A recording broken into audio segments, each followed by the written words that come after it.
Отбасы хрестоматиясы қорының жобасы аясында жарық көрген Экософия кітабынан. Оқыған Айдана Алтайқызы. Кірпінің жаратылуы. Бір күні Хауа сиыр сауып келе жатса, көйлегінің етегі шеңгелге ілініп жыртылып кетеді. Жыртылған тесіктен балтыры көрініп қалады. Хауа қатты ұялып, не істерін білмей алаңдайды. Ауыстырайын десе өзге көйлегі жоқ. Көңілін мұң шалады. Жыртық киімін уайымдап отырып, көзі ілініп кетеді. Сол сәтте Құдай тағала кірпіні жаратып, Хауаға жібереді. Ол қораға кіріп, қойдың жүнін тісімен қырқып алады да, оны жіпке айналдырады.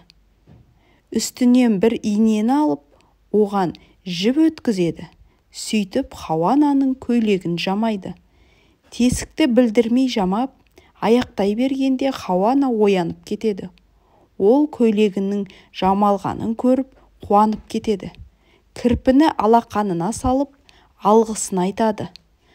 Сауып әкелген сиырдың сүтін береді. Кірпі сүтке тойып алады. Хауаның жанында жүріп, жәрдемшісіне айналады.